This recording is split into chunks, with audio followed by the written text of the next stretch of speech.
Hello and welcome back to another reaction. In this occasion, My Hero Academia Season 4, Episode 24. Yes, we are getting so close to the season finale, but from what I have seen so far from this second half of the season is not going to be a spectacular season finale, not like what we have in the last season, in the third season. Um, but obviously, the most hype moment for us was when Chisaki was defeated. That wasn't a spectacular moment. But obviously, since we started that from season 3, we cannot move into the end of season 4. It makes sense. It makes sense. So it is kind of weird to see a normal school or kind of normal activities for this school by the end. Again, I'm not saying this is a bad thing. This is a fascinating moment because, again, most of the shonen animes just concentrate on the fights, on the training, and that's it. And we are seeing another side of our protagonist because, yes, usually this side is left to the fan writers. So, yeah, it's a nice change to have a lot more information about the lives of the students of UA than any other. If we compare it to other animes. But anyway, I'm starting to ramble way too much. So yes, the school festival. The school festival was fascinating. I love that song. It was so upbeat. It was so good. And again, as I said in my previous reaction, I think that is something that we needed because yeah, that was when the pandemic was starting to really get into our society, and that is very depressing to think about. And yes, obviously, speaking about that, just remember to stay calm, don't get into panic, just take the necessary precautions that you need to take. Don't go outside that much, only if you need to go outside and all of that. Yes, I know it's kind of weird coming from me, but come on, guys. Take care of yourselves. Anyway, yes, enough about the presentation. Before that, obviously, let me just remind you that now I have a Patreon, and if you want to see the full reaction of this one, the links in the description below, and obviously for the Patreon is the links in the description below. Again, it's just for Patreons, so if you want to see that, just check it out. Obviously, I cannot get you an advance week for this video because, well, yeah, it's a new episode every week, so yeah, this is the only exception for that rule. But from my other series, you're going to get, well, so far from only Avatar, because yes, I'm still having troubles with the other two series I should be watching, but don't worry, I will catch up with them eventually. Anyway, yes, let me just remind you too that if you enjoy the content of the channel, god damn it, please consider a subscription and turn on notifications. If you enjoy the video, please give me a thumbs up and leave a comment. I know it takes my sweet time to answer them, but I really read them and I really appreciate them, guys. Thank you so much for your comments. Anyway, yes, enough about all of this. Let's just watch the video, shall we?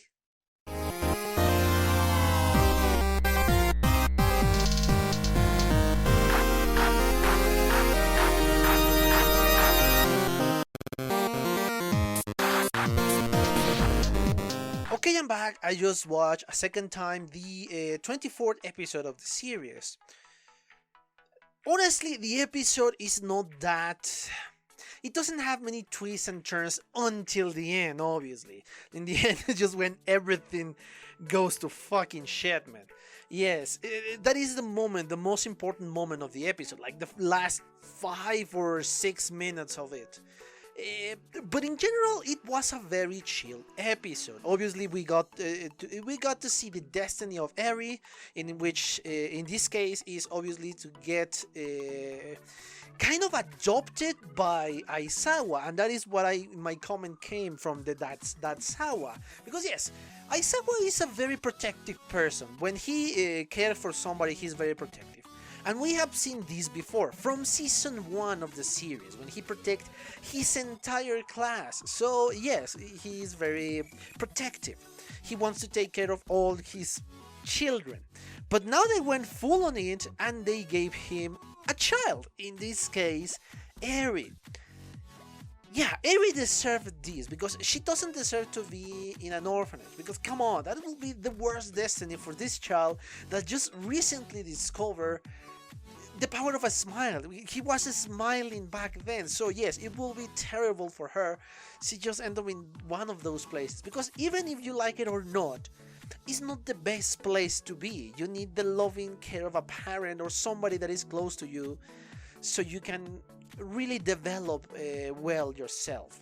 So yes, I love that side of the story, that now, from what I understand from this episode, she's going to live in the side or in the building where teachers live. So yeah, the teacher's going to be taken care of, Eri, and I guess Aizawa is the one should be closer, thanks to his power, that he can erase the quirk of this small child. And yes, this gives us a little bit more hope for Mirio, because yes, this kid knows how to control her power.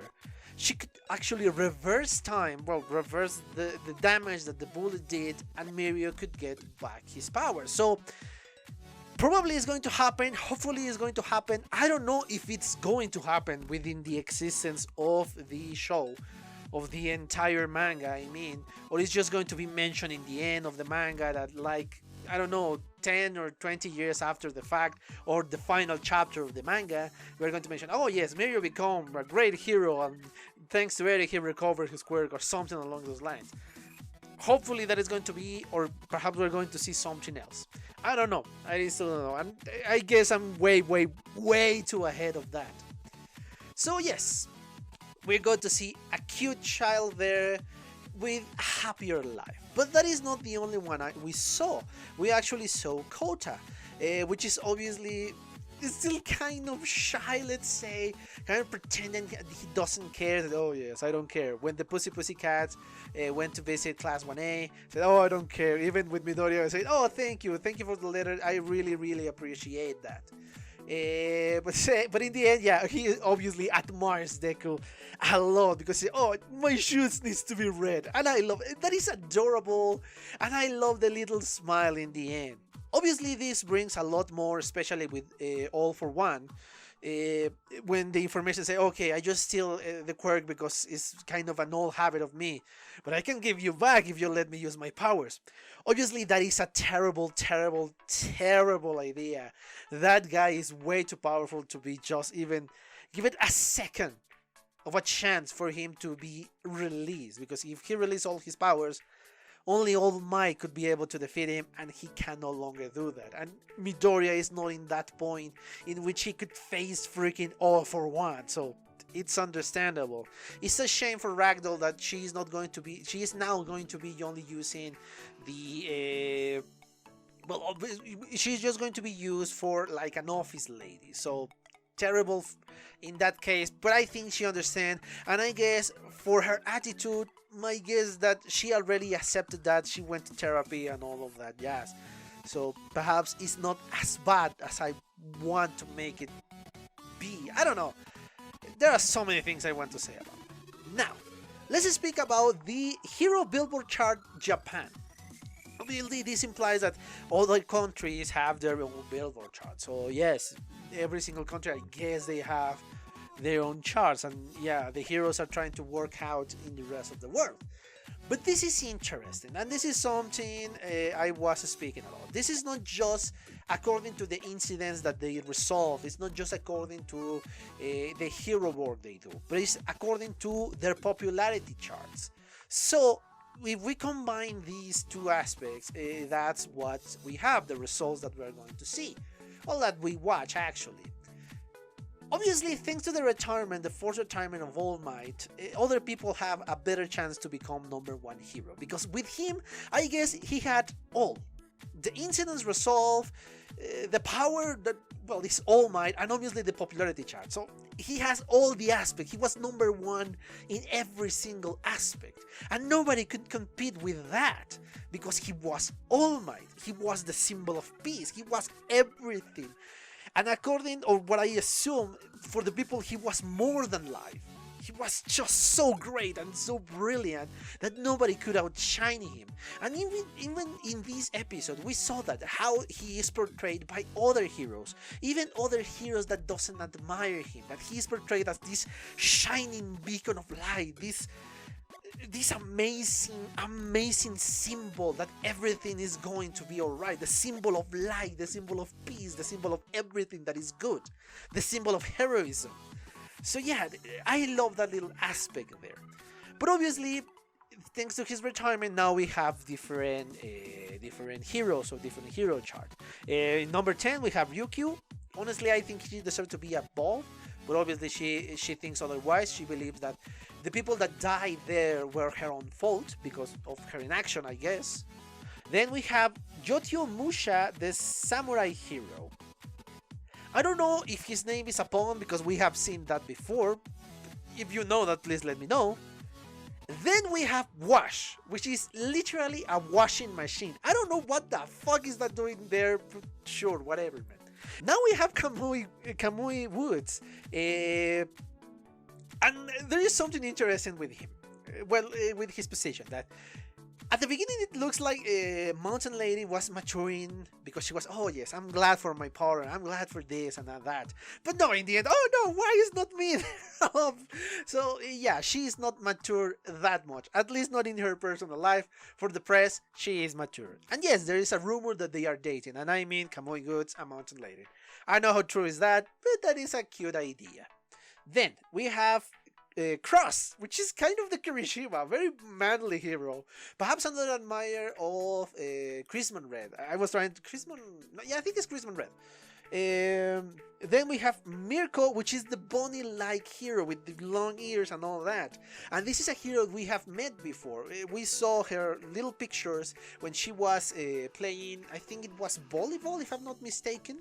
And yeah, we saw her before, but obviously I have no idea who she was, but now I know. Then we have Edshot, which is already somebody we met in the Camino incident. Amazing quirk and amazing position. Then of course the third place with Best Genius, which is still, I guess, hurt by the freaking attack of All for One, but it's still in a good position. Then we have in the second place Hawk, which is the hero that we got to meet briefly at the beginning of the season, in which Tokoyami was kind of recruited by Hawks, and we didn't have a lot of information. Obviously, he's kind of goofy, kind of weird, kind of full of himself, but he's still very humble. It's a weird combination. It's a weird character that I'm fascinated by.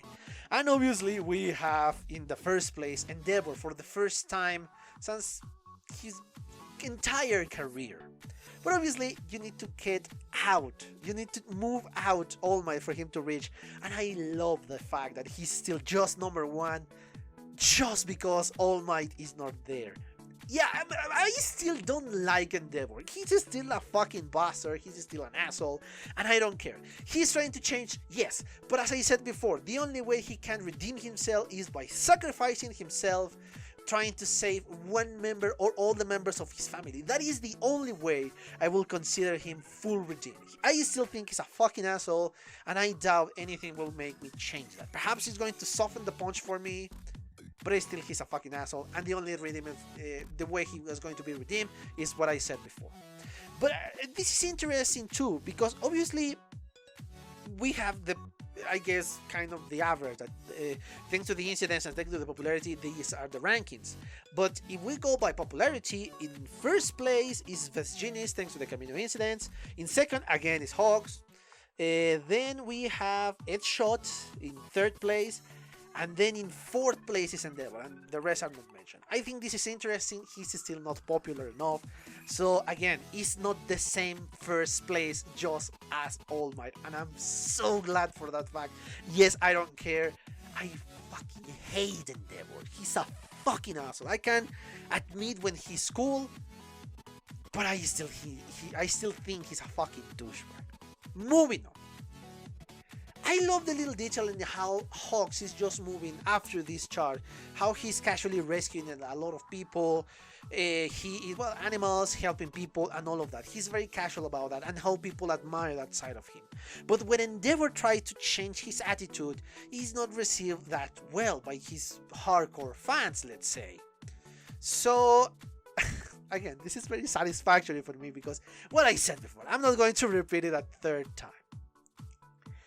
But in the last 6 minutes of the episode, we got important information about nomus, about what is going on with the world, with the League of Villains. That they are not making a move just yet, but there is still people worried about that. And I love this implies how observant Hawks is, because he looks very casual back then, but actually he's observing everything, he's listening to everybody. I loved how they portraying this hero. And in the end, obviously, in the cliffhanger, this Nomu that can speak, which is very odd. I don't think we have seen a Nomu that could speak. And he's looking for the strongest. This is still obviously not a very mature conversation. It's not. They're not discussing politics, but this is a huge improvement. This is something that could be dangerous, that now they could have a consciousness, but not a consciousness, they could have the ability or more abilities in the future, the Nomus. And we got to see, or at least we're going to see in the next episode, the Endeavor in action. Yes, I'm not going to call him the new number 1 hero, fuck him, Endeavor, yes. So yes, we're going to see Endeavor in action, which is something I want to see, just how powerful Endeavor really is. Again, I can admire the power of Endeavor. That doesn't mean I like his shitty attitude. Yes, I think that's it. I think that is a kind of different episode, very calm at the beginning, but very aggressive in the end. And I want to see the next one. We don't have that hype from before, from this episode. We don't have that high note. It's kind of low notes and in a very aggressive note by the end. I think is the best way to describe this episode. But yes, I think that's it for now. Let me just remind you that I do have a Patreon, and yes, I cannot give you the 1 week before, but I can give you the full reaction. So if you want to see that, the links in the description below for my Patreon, and check it out if you are interested in that. What else? Oh yes, if you enjoy the content of the channel, please consider a subscription and turn on notifications.